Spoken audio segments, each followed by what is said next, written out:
Hello, this is Sophie Lawson from sophielawson.com, and this is episode 227 of the Sophie Art Podcast, which is a little podcast that I do about the art and tings with my co-host lilDENNiS. And lilDENNiS is back once again with us. He hasn't been on these for a while, but he's here with us today. And what we're doing today is I'm going through my sketchbook from art class and just talking about what I've been up to at art class this past month. So let's get into this one. lilDENNiS is going to let us in.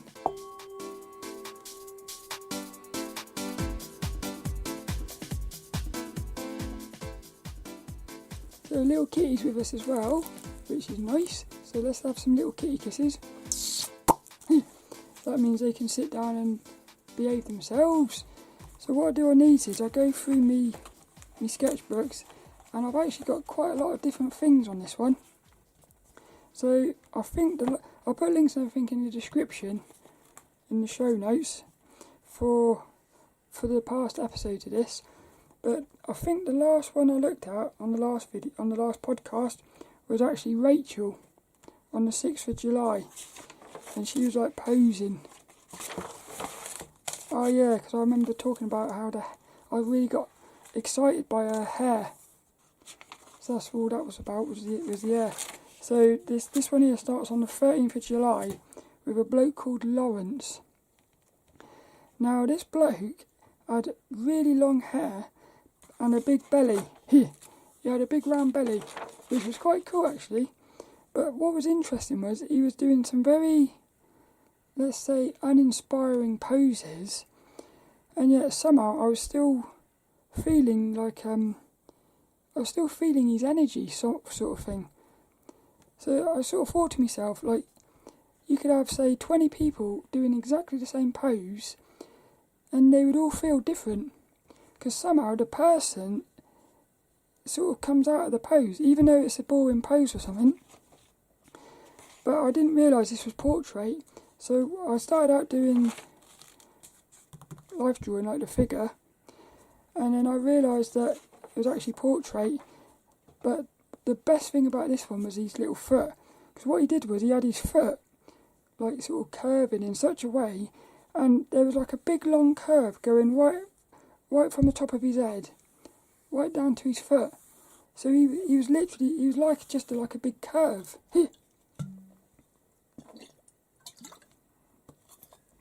And again, with his round belly, what I liked was he had a lot of shapes to him. He had like straight lines and rounds and curvy things. So I enjoyed him. But what I did was I started doing his face, and I really struggled with his face. So I did do his face. Now there was something for me. There's something a bit sort of I would even say maybe scary about this one. But he didn't look like that. But again, I got obsessed with his hair again. So what I'm noticing is I really enjoy rendering hair. And what I did on this one was I used pastels, because one of my little goals for this art class this year was to start using different art tools. So I was trying with pastels, but again, because I'm trying new tools, I don't really know what I'm doing. Which is good and bad. It's good because it means you're playing around with stuff. You sometimes find stuff, and also because you don't know what you're doing, you're a lot more carefree because you don't know what you're doing. But the negative is that because you don't know what you're doing, sometimes it goes horribly wrong. And I feel like this might be one of those occasions. But I'm still proud of myself because I enjoyed it. But then the next one, I think I missed a week this week because I was on holiday. So when I was on holiday, we actually went down to Salt Ash when it would have been art class, so I missed a week. But what I liked about this one, so this guy, he was called James. Now again, he was doing very static poses, but I love the quick poses. What I like about the quick poses is you've just got to capture the essence of the thing. And very much like the sort of artwork I like is stuff that's very much full of energy and stuff, like characters. And I feel like this phase of life drawing, like the quick poses and stuff, that's where the most excitement is for me. And I always find it interesting the sort of shapes I create for things. So like his feet are just a big, basically his foot is like a block, and it looks a little bit like a looks a bit like sort of a little like a character or something, like a Lego man. But you, in a strange way, you can see you can see it's a foot, even though all it is just a simple shape. It's quite interesting, that.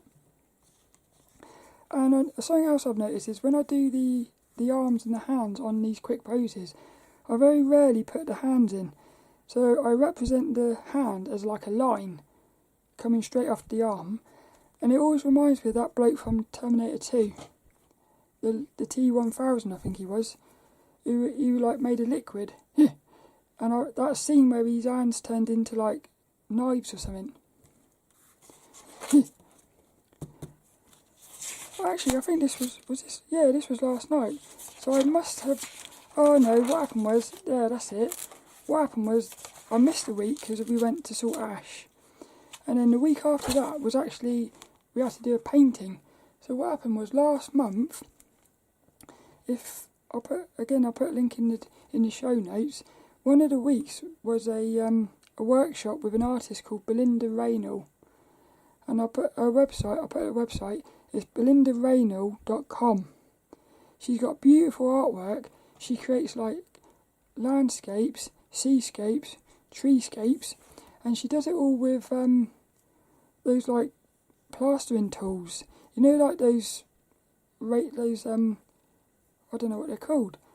Like they're like metal plastering things that you put plaster on the walls with. Scrapers, really. She does it all with scrapers, and it creates a very unique like texture and feeling. So what we had to do was, a month later, we had to basically try to recreate her artwork. Now what happened for this one was, I learned so much during this. Well, what happened was, at first, I was basically trying to just recreate her artwork. And then I was getting a little bit frustrated because I couldn't do it. I was finding it really hard. And then Mike, what's he called? Like the main bloke who runs the art class, he was talking to someone else, and he said, you don't have to be what was it he said? It was something like, you don't have to be super strict with this. In other words, what it was I was trying to recreate her artwork, but he basically gave me permission. It was like he gave me permission to create her artwork in my style, which was brilliant. So what happened then was, I merged her style with me. And then that's the other thing as well.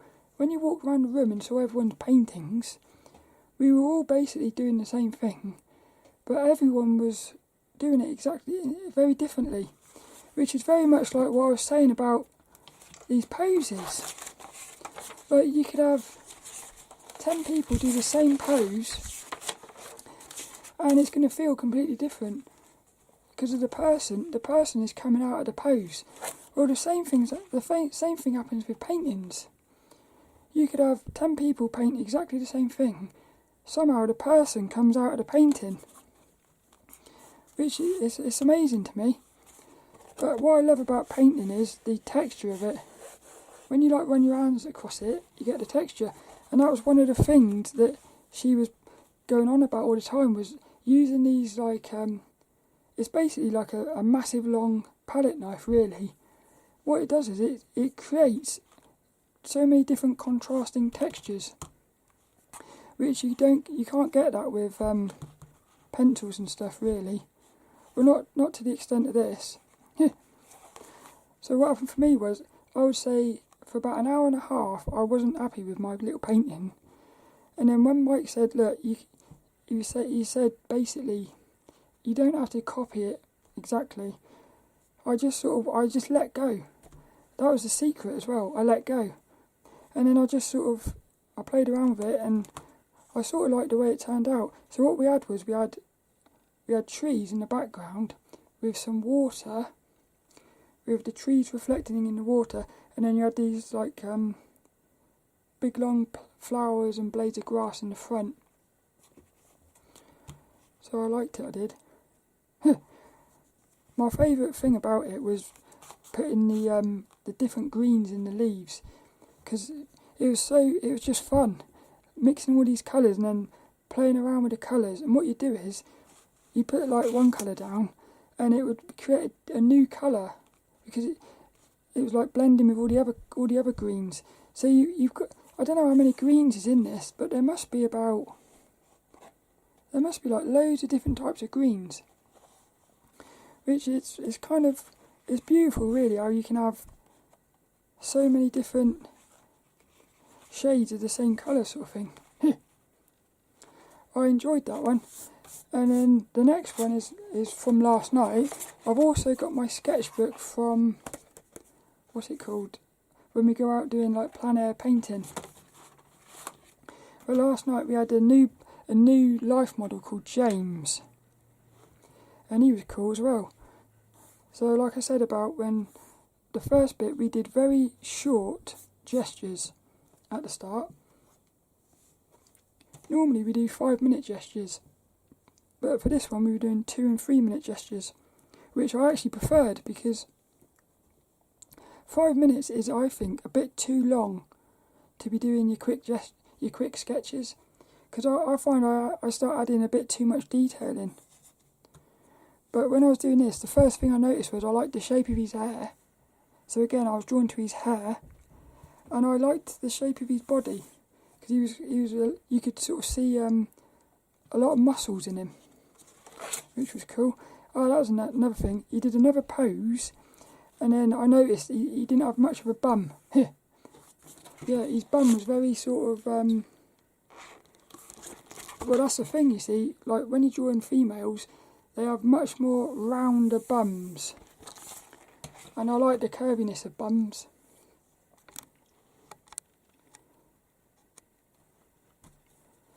Something else I've noticed is his feet. I've represented his feet as just basic little like triangles, which is quite interesting, because I didn't even notice I'd done that. So it just shows you how like you don't even know what you're doing as you're drawing. Like it's only like now that I've noticed that I turned his feet into triangles, which is quite interesting. Again, I was already starting to see that he had a lot of straights, and he was more of a straight. He was more full of straight lines really, this one. So then we did the main pose, which I showed my mum this last night, and she said, oh, it's very, what was the word she used? She used the word, it's very graphic, isn't it? Because he was basically sat there right in front of us with his willy out. Now, I don't notice it, but my mum did. I'm actually going to put a little sticker over the top of that, just in case. But, so what I did at first was I did a quick sketch of it. I prefer my quick sketch to the main one, actually. Because I think the quick sketch, you're more just going for it, and you get the true shapes, I think. When you start doing the main thing, I feel like sometimes you can actually add too much stuff in, like details and stuff. But what I liked was he had straight lines, but also the muscles. I liked his muscles. His muscles in Brussels. And then we did the main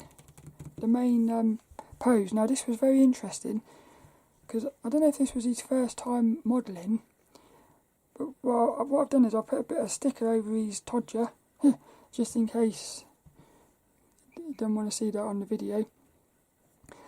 But what happened was he started falling asleep, which I thought was beautiful. He looked very peaceful, he did.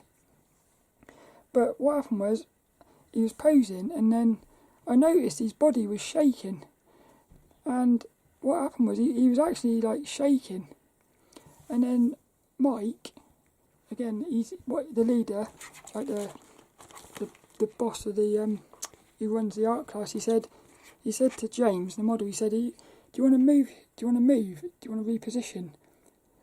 And James, the model, he said, "No, I'm fine. I don't know why I'm shaking." Which in a strange way, I like it, because it shows you that, one, it shows you've got no control over your body sometimes. Because he wasn't shaking, his body was just shaking on its own, probably through an element of maybe anxiety or something. So what it did to me was, it showed how like a mental thing, an emotional thing, can actually manifest as a physical symptom, which for him was like shaking, his body was shaking. And I started thinking, well, who's controlling his body then? If he's not controlling his body, who's controlling his body? So I was sat there drawing, thinking about that. And I also liked it because it showed that, here's this bloke who's in front of you posing, you would think full of confidence and stuff, but even somebody like doing that they still have nerves and stuff. So in a weird way, it made me connect with him a lot more. Because I thought, he's only human. And I suppose that's one of the first times I've actually felt the humanness of the models. Because normally they're just a bunch of shapes to me. All I'm thinking is, when I'm drawing them, I'm just seeing shapes. You almost forget that it's a human. But this one was the one when I actually felt like I felt a connection. So what I liked about this one was the lighting, the shapes of the shadows, because the half of his face was like completely dark. So what I did was, I did that thing where you sort of put the shadow of his face into the shadow of the background, so that he's like sort of blending in. But what happened last night was, I didn't have confidence to go for it. I was holding back so much, and I was I don't know if you ever do this, it's that thing where you're like, you're putting your tone in, and you're spending half an hour, but really, you could have done it in about 2 minutes, because like I was doing it too light. I didn't have the confidence to go dark.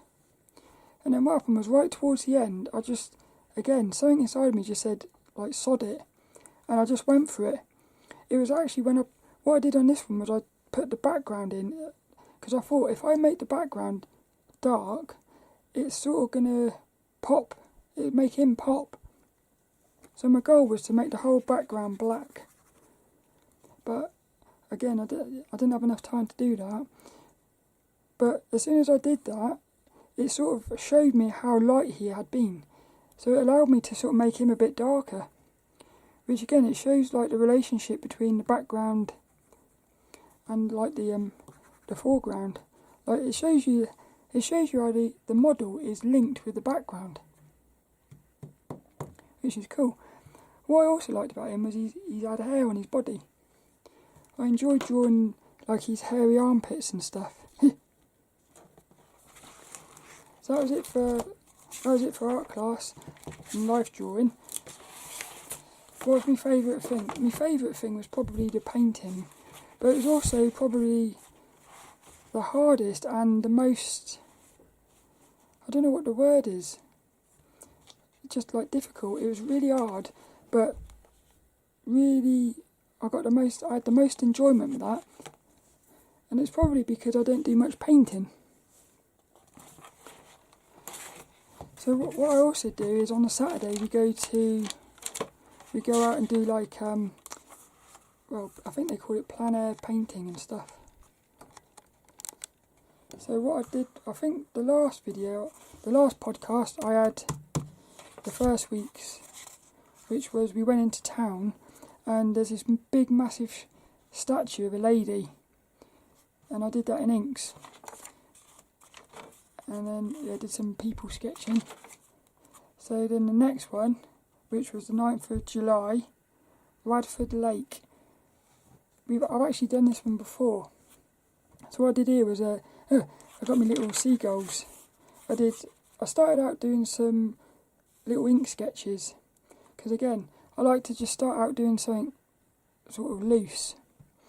And I love the shapes of birds. I think birds have got beautiful shapes, especially like seagulls. So I did that, and then what I did was I did a little painting, well, like a little sketch, ink wash or something. I did a little scene in inks. I did the scene in inks, and then I did some watercolours on the top. But what I did was, I sort of took parts. What I did was I was sat there looking at the scene, and I took parts from what I was looking at and sort of squashed it into a painting. So really, in reality, the beach is massive, and there's loads more houses, and so in other words, I've painted what I was looking at, but I've squashed it up to make it look better on the paper. So it's sort of like I'm drawing what I'm seeing, but I'm also using my imagination, which is quite nice. And what I've been doing is I'm actually hiding little seagulls in my paintings. So there's a little seagull in this one, which is quite nice. What I like about this one is I like the way because what I've done is I've sort of curved the horizon, and I've also put two objects in the foreground. I've got like a shipwreck, which I sketched earlier, and I've got some bushes, and I feel like it creates a nice. What I think I should have done was I should have moved the shipwreck down a bit so that they were both in the corner, because I think it would have created a better composition. Because I don't like the shape underneath the shipwreck. But again, I wasn't really thinking about the overall thing, the overall composition. But I really enjoyed this one. A lot of fun. And then, was that the same one? Oh yeah, because what happened was, this is the beautiful thing about going out painting outside.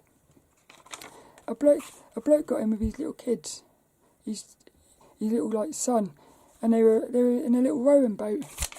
So they were like rowing around the water, and I thought, oh, I like that. So I started sketching them, which was nice. And then I also, right in front of me was like some flowers. So I thought, oh, I like that. So I just drew a little flower, painted it.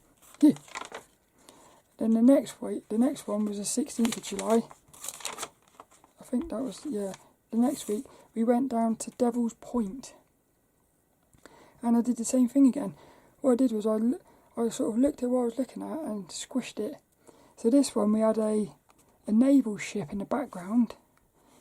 Again, there was somebody in a little boat swimming about.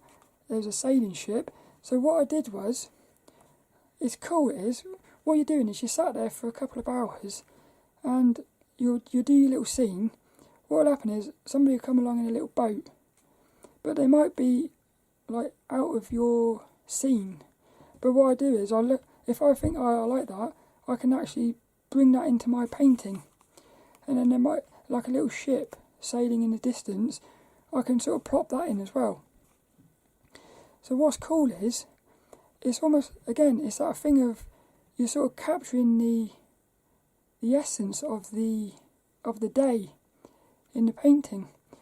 One thing I didn't do, because this one was like a rocket, it's like a cliff edge with like a little abandoned building sort of hidden into the cliff edge, and then there was also a little like bank, an island I suppose in the background. But on the beach there was a mum, a dad and a child sort of sunbathing and playing around and stuff. But I didn't put them in because I felt like it would actually distract from for me, I like capturing nature.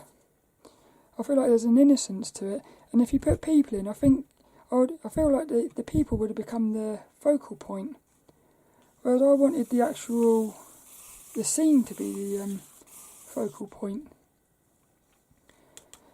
I enjoyed that one, But the thing about this one was there was a tiny hint of anxiety, because I sat there painting, and about 10 minutes into it, this couple arrived on the beach, and I felt a bit like, do they think I'm looking at them or something? But all I did was I just said, look, I sort of said to myself, look, they might think that, but it doesn't matter, because I'm painting. I'm here to paint. And I kept saying, I was here first anyway, which is a bit sort of funny.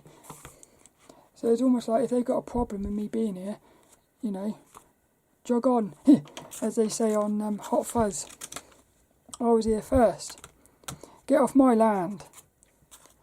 What I liked about this one was the shapes of all the rocks. You had so many different types of rocks, and I didn't realise how.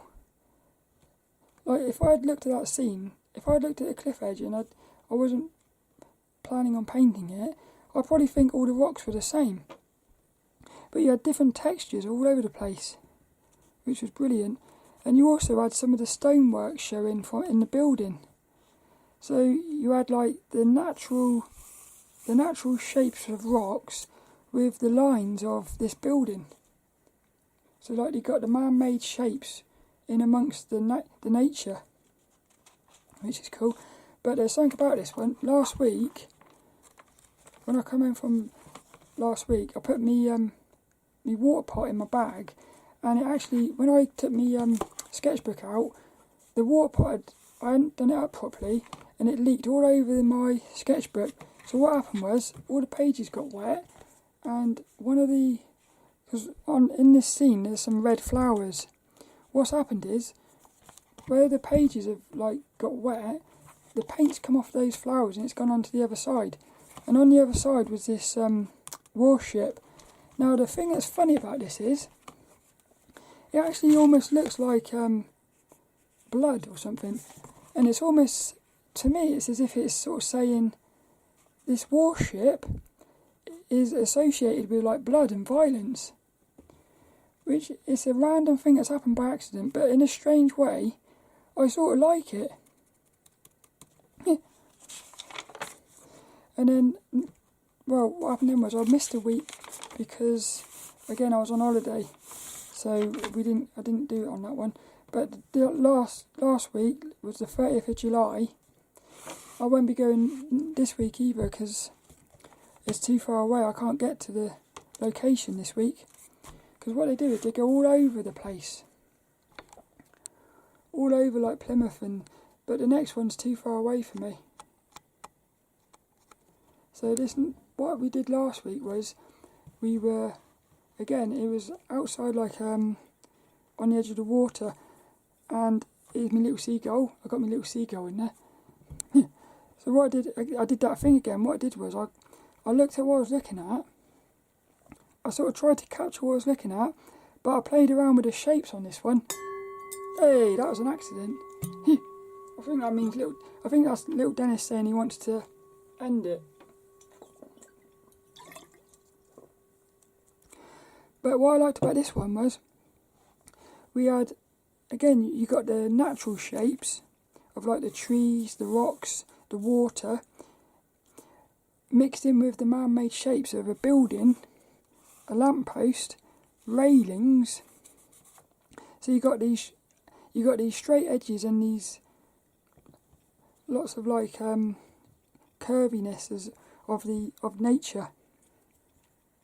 So in reality, there's this building on this painting. In reality, the building is much longer. But what I did was something I've never done before. I actually did this one, whereas I normally work landscape. And something I've been doing is I've been going across 2 pages. So I'm working from an A5 sketchbook. I've actually been doing my paintings across the 2 pages. But for this one, I thought I'm going to try something here. I'm going to try doing a a portrait.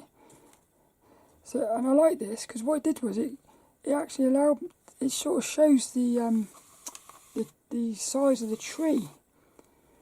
Because if it had been like landscape, I feel like the tree, I would have shrunk the tree down. So I was able to make the tree look a lot longer and taller and more powerful. But what I also did was, the building in reality is very long and sort of thin. But I changed the shape of it to make it fatter, so that it was it was basically to create more nice shapes in the composition. But what happened was, again, as I was painting, this little seagull come down, and he was sat right on the edge of the ship. Because there's a shipwreck here, and the seagull was sat on the tip of the ship. But I'd already done my inks, so what I did was I put him up on the railing. So again, I sort of played around with what I was looking at. Now, this was an accident, but what's happened is, it's almost like the seagull becomes the focal point. Because like the ship is sort of pointing towards him, and the trees are all around him as if they're there for him. And then because the building is white, he really pops. What I also did was, in the background was a tree where I could see lots of branches, but there was lots of leaves. But what I decided to do was, I didn't put the leaves in, so I thought it would create more variety in the shapes by having it be branches instead of leaves. So again, I'm sort of like playing around with what I'm looking at. And that was the last one. And then what I did was, because I was waiting for it to dry, I turned the page over, and I can't remember. Well, what I did, I sat on the edge of the the edge of this little rock wall, and I was like bending over the top of it, looking down, and I was looking at the seaweed because I thought it was quite interesting. And then I noticed there was this shopping trolley with like a traffic cone inside of it, covered in seaweed and stuff. I just thought, how amazing is that? So I tried to capture that. There was something about it. I thought it's like it was telling a story. Because I sort of thought to myself, how did it get in there? You know, how did it get in there? How did the traffic cone get in there? Was some kids playing around with this shopping trolley, and they put the traffic cone inside of it and pushed it into the water, or did that traffic cone go in on its own and it somehow like naturally fell into the shopping trolley? But I liked the way the seaweed was sort of covering it, very much like sort of, it was as if nature was taking over it. So that was that. I feel like that might actually be my favourite thing that I've done so far. And it was a very random thing that I just did at the end. So that is it for this one. That's what I've been up to at art class this past month. And lilDENNiS, he said it's game over, sunshine. Boing! So I hope you enjoyed that. That's what I've been up to at art class. What was my favourite thing? Like I said, I think my favourite thing was this shopping trolley. And then my favourite thing from art class was the painting. But I feel like the main thing from this month has been sort of, I don't know what the word, it's like spontaneity or something. That thing of like, random things happen which actually are cool. Like out of your control. Like for instance, the way that water accidentally, the way the seagulls accidentally become the focal point. The way that the water spilling on my sketchbook, it created like the blood splatter on the ship. Little things like that. It's almost like the spontaneity of life. A little kitty. Some kitty kisses. All that's left is this week's inspirational quote, and lilDENNiS is going to pull one out of this book, the Little Book of Mindfulness. So lilDENNiS, where's he stopping? He's stopping here. Wonder what he's found. This week's inspirational quote. When we are... Hey, no, I can't have that one. Oh, wait, right then. When we are really honest with ourselves, we must admit our lives are all that really belong to us. So it is how we use our lives that determines the kind of men we are. Cesar Chavez. That's quite nice, isn't it? It is how we use our lives that determines the kind of men we are.